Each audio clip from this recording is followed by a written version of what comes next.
Olá, queridos de Deus, que bênção! Estamos juntos mais uma vez para compartilharmos a palavra de Deus e que ela seja viva e eficaz sobre a sua vida. Lembre-se que a palavra de Deus funciona quando a recebemos, cremos e praticamos, obedecendo às suas orientações. Partilho com você hoje o capítulo 6 de Lucas, o Evangelho de Lucas, uma porção do Sermão do Monte, em especial do capítulo 6, versos 41 a 42. Jesus aqui nos traz um ensino deveras importante.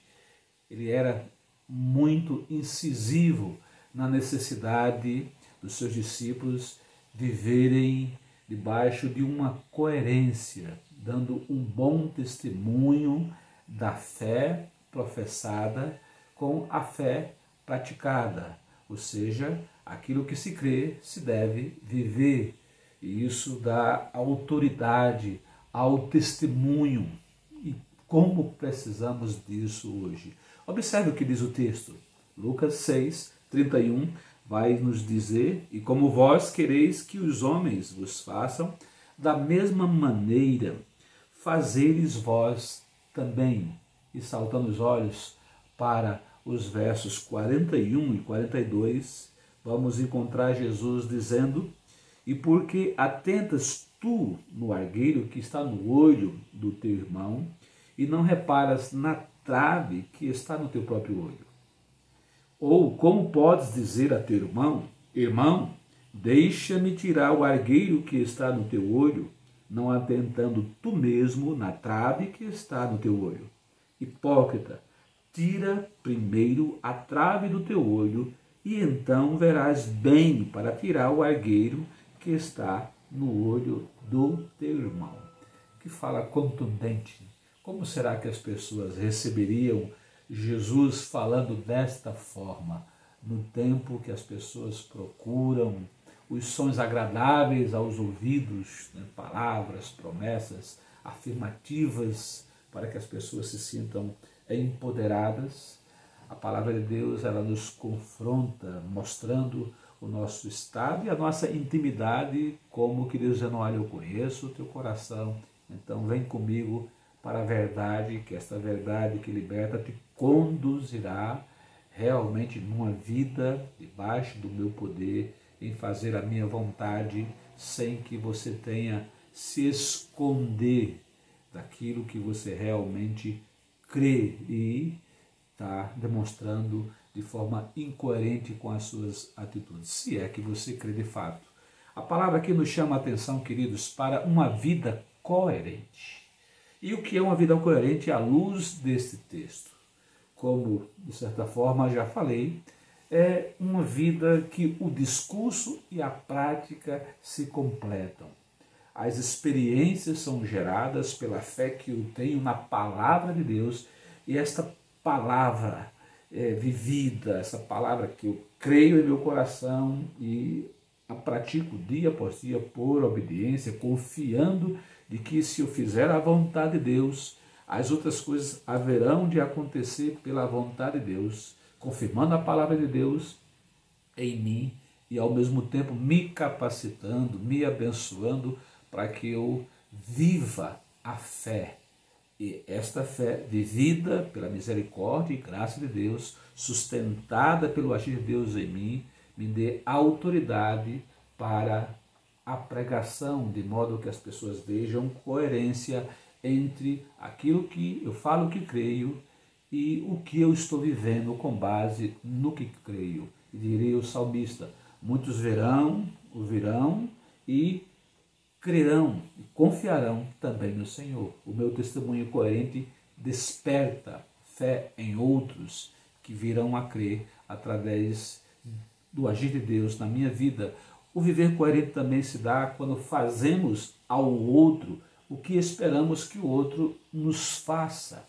Ou seja, nós somos parâmetro para o outro daquilo que o outro deve fazer para mim. Isso também é coerência, ou seja, eu estou dando ao outro aquilo que quero que o outro, espero que o outro me dê, ou seja, perdão, misericórdia, justiça, honestidade, compaixão, acolhida, hospitalidade, amor. Isso espero que o outro seja recíproco para comigo, que é o que diz o verso 31, quando Jesus fala: e como vós quereis que os homens vos façam, da mesma maneira fazei-lhes vós também.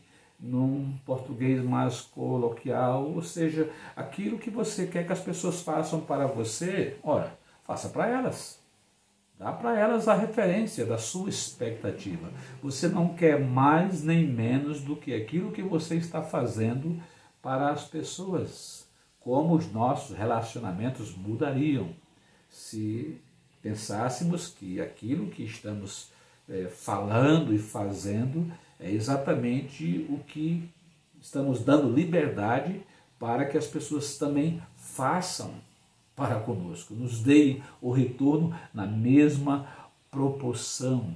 É isso que Jesus ensina e é isso que ele esperava e espera até hoje de nós, seus discípulos. Também o viver coerente, queridos, se dá quando usamos da justiça, primeiro sobre nós, para que depois possamos de alguma forma agir em relação à vida dos outros, obviamente, com humildade e mansidão, conforme queremos que hajam sobre nós. E Jesus vai nos ensinar isso quando ele usa a figura da trave e do cisco, ou argueiro no olho.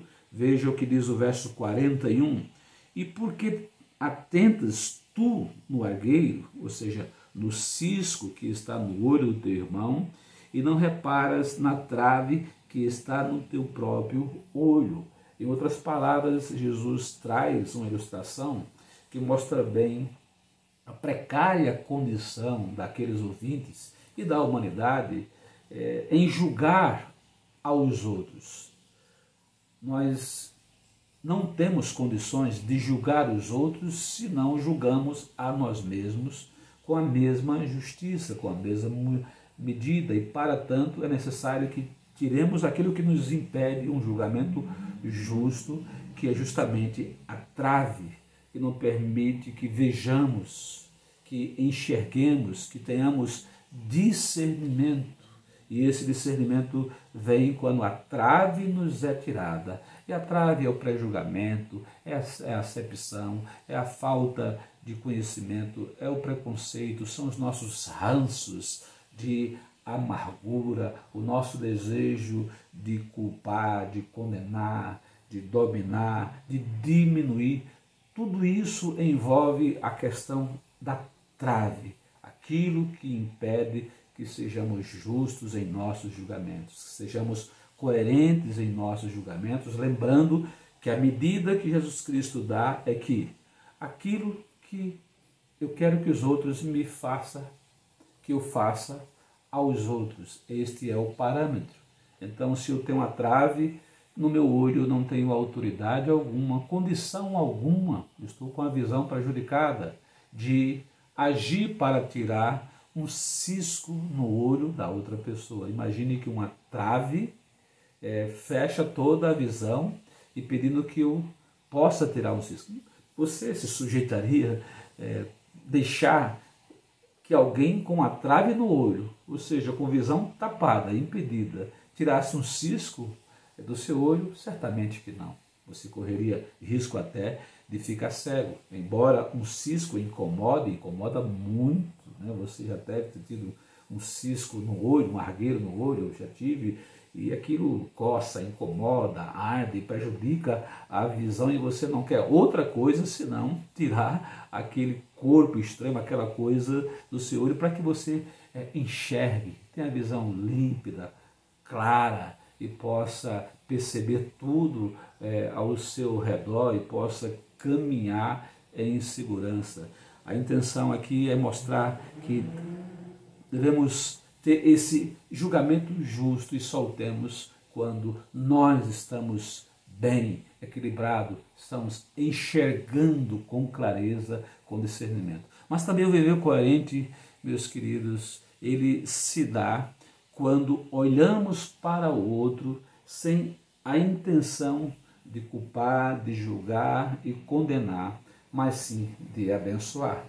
Porque a ideia aqui de Jesus era mostrar a incoerência dos seus ouvintes, que embora tivessem muito mais pecados, vamos dizer assim, razões de culpa, e não tinham competência, condição alguma de apontar o dedo para outrem, eles estavam querendo ainda com o outro com situações menores que não faria sentido serem culpadas e condenadas. Eles queriam apedrejar, eles queriam resolver a vida dos outros sem que antes tivesse resolvido a sua.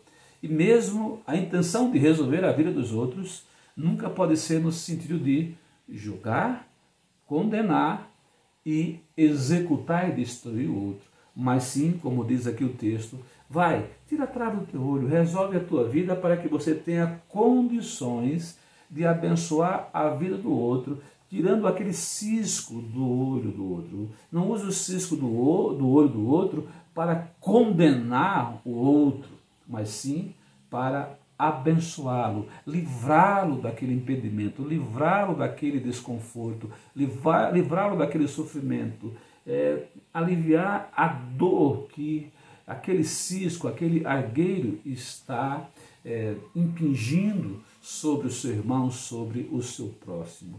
Portanto, busquemos um viver coerente, que o nosso discurso seja confirmado pela nossa prática e vice-versa. E no agir para com o outro, nos lembremos que estamos dando o parâmetro para o outro daquilo que queremos que o outro faça conosco. Tenhamos em mente também que quando usamos de justiça, ou seja, de correção, primeiro sobre nós, aí sim temos poder, autoridade para agirmos de alguma forma, abençoando o outro, o orientando, o instruindo e o corrigindo com amor e mansidão, sempre querendo a bênção, a restauração da vida do próximo. Mas para isso é necessário que eu primeiro tire a trave do meu olho para que com a visão clara, sem preconceito, sem acepção, sem erros, sem intenções outras que não a de abençoar, eu ajude o outro a tirar aquele cisco, a limpar o olho dele, para que assim ele enxergue também com clareza aquilo que está atrapalhando a sua própria vida e juntos vamos superar, caminhando em vereda de justiça, em vereda reta, no plano da vontade de Deus para a nossa vida. Viver coerente é isso, é querermos abençoar o outro, de modo que com a bênção que derramo sobre o outro também me abençoe, e assim temos uma vida de reciprocidade do bem uns sobre os outros, porque esta é a vontade de Deus, este é o Evangelho. Somos salvos para salvar, abençoados para abençoar, eis a vontade de Deus para cada discípulo do Senhor Jesus Cristo e para a sua igreja.